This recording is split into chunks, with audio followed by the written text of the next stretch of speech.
Yuk, kemarin kalau kita mau yang namanya restatement atau menyatakan kembali sebuah ide, sebuah kalimat, maka kita wajib tahu satu sinonim atau antonimnya. Yang kedua, pengetahuan kita tentang passive voice juga harus kuat ya. Jadi dua itu yang menunjang. Jadi biasanya kalimatnya kan intinya tetap sama, cuma redaksinya yang berbeda ataupun susunannya yang dibolak-balik gitu ya. Oke, sekarang kita langsung aja yuk ke latihan yang pertama. Nah, oke. Untuk kalimat yang pertama, this sentence, the bulk of Kafka's writing was not published until after his early death from tuberculosis. Oke, ini bisa dinyatakan kembali dengan kalimat yang mana? Artinya apa dulu? Jadi, untuk bisa restatement, kita harus paham dulu inti kalimat ini mau ngomong apa. Jadi, kalau kita gagal memahami kalimat ini, maka kita juga akan gagal menemukan restatement-nya ya. Oke, jadi kalimat yang pertama latihan ini Kak Ari akan terjemahkan. Jadi bulk, yang namanya bulk ini bisa diartikan sebagai sebuah kumpulan atau jumlah yang banyak. Kumpulan atau istilahnya kita bisa mengartikannya adalah jumlah banyak. Jadi ini oke gitu aja ya. Jadi kita artikan kumpulan dari tulisan-tulisannya Kafka. Jadi Kafka kalau di tengah misalnya kalian asing dengan seperti ini, di tengah ditulis dengan huruf pertamanya kapital itu pasti sebuah nama. Ya, dan Kafka ini adalah nama seorang penulis yang terkenal ya. Oke. Jadi kumpulan tulisan-tulisannya Kafka was not published, berarti tidak diterbitkan sampai setelah his early death. Jadi kematiannya yang awal kan, early itu awal. Jadi bisa dikatakan dia meninggal muda gitu ya. From tuberculosis, dari TBC. Nah, berarti intinya adalah tulisannya Kafka ini diterbitkan setelah dia meninggal. Nah, mana jawabannya sekarang? Coba dicermati jawaban A, B, C, D, atau E. Siapa yang bisa?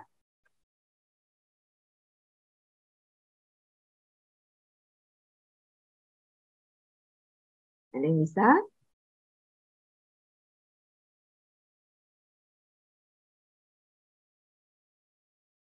Oke, yuk.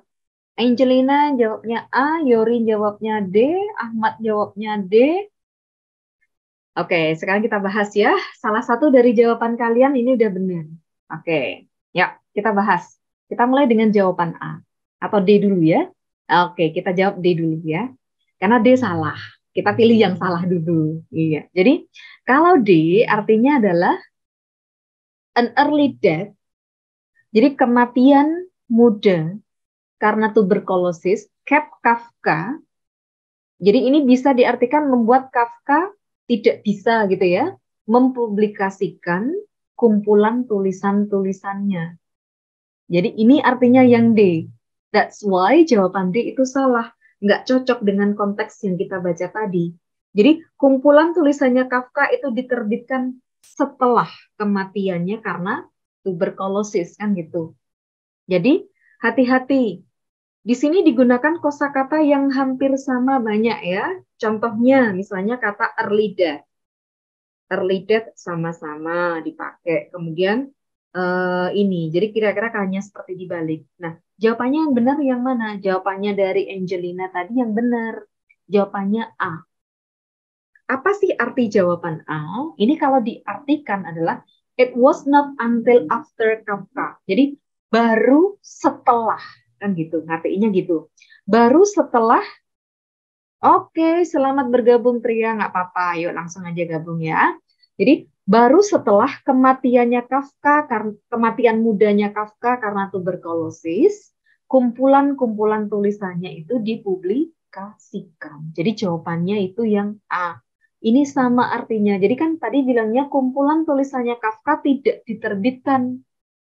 Jadi until after. Jadi sampai setelah dia meninggal karena tuberkulosis. Jadi gitu ya. Jadi nomor 1 jawabannya adalah yang A. Oke, kita lanjut. Kalau yang B ini jelas salah ya. setelah kumpulan tulisannya Kafka diterbitkan, Kafka meninggal. Enggak. Jadi Kafka meninggal dulu baru tulisannya diterbitkan. Makanya B salah. C, setelah Kafka menulis kumpulan tulisannya yang diterbitkan, dia meninggal karena tuberkulosis. Bukan. Belum diterbitkan.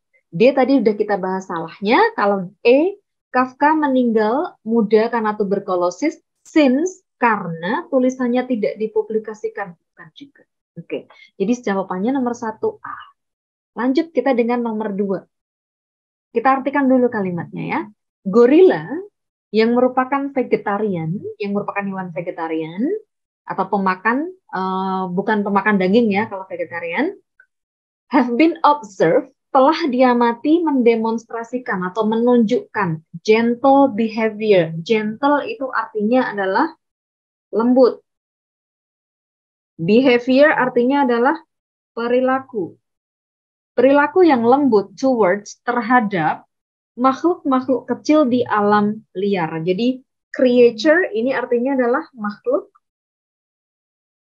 In the wild, wild ini artinya adalah alam liar. Oke, baik. Jadi kalimat ini bisa dinyatakan kembali. Oh, ini can-nya kurang ya. Harus can di restate. Oke. Bisa dinyatakan kembali dengan kalimat yang mana? Yuk, siapa bisa?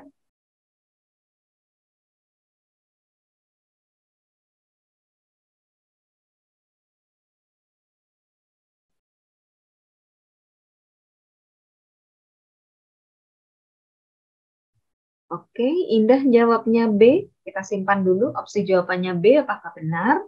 Kita titik dulu. B, ada yang jawab B. Yang lain.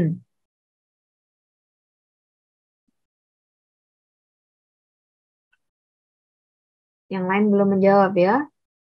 Oke. Kari kasih clue kalau jawabannya B, masih salah. Oke, jawabannya E. Dah, ada yang jawab E.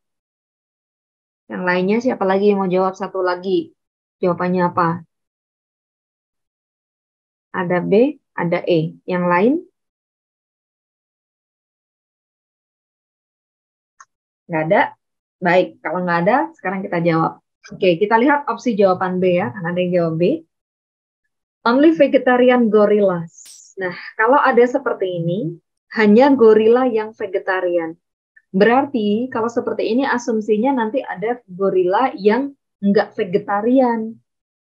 Nah, kalau kita mengartikan dari sini, gorila which are vegetarian, berarti gorila itu memang vegetarian aja, nggak ada gorila-gorila yang lain, nggak ada yang omnivore atau nggak ada yang carnivore gitu ya. Nah, ini masalahnya. Di sini udah salah.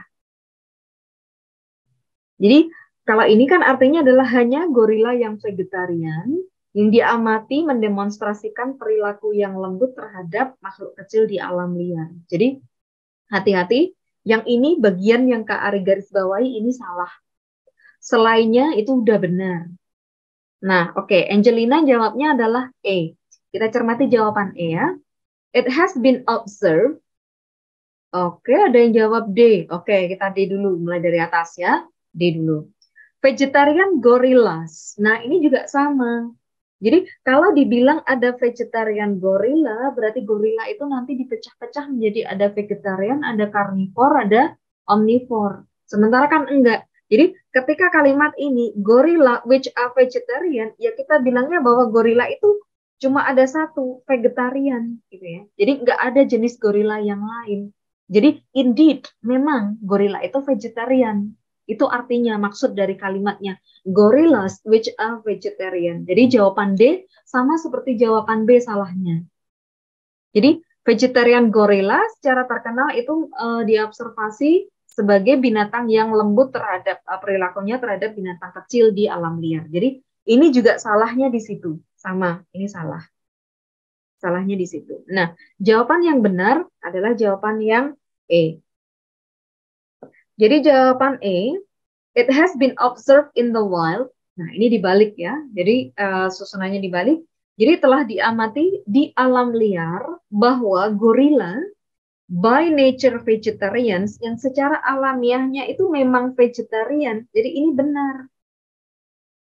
Treat small animals, memperlakukan binatang-binatang kecil dengan lembut. Nah, intinya sama, E. Jadi nomor 2 jawabannya yang benar adalah yang E. Oke, hati-hati ya. Jadi, hati-hati dengan konteks kalimat yang kosakatanya mirip banget sama kalimat yang diminta restate itu. Karena bisa jadi memang itu jebakannya. Gitu ya. Oke, yang ini kan beda sekali malah jawabannya E. Justru dibalik, ini dibikin kalimat pasif, kemudian pakai redaksi yang berbeda. Jadi ada kata treat. Treat itu artinya adalah memperlakukan.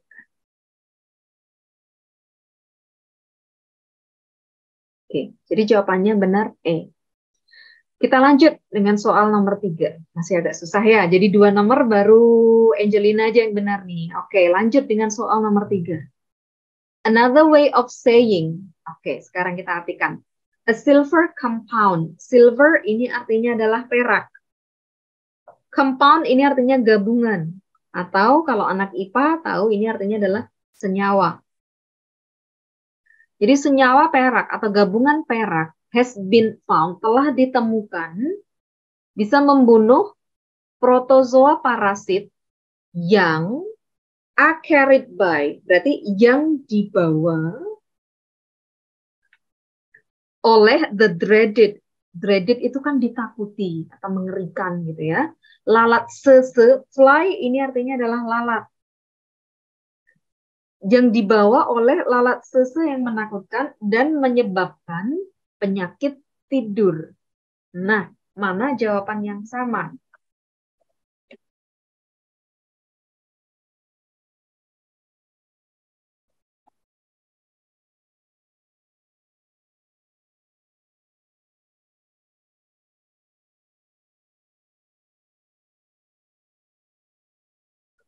Yuk, siapa bisa?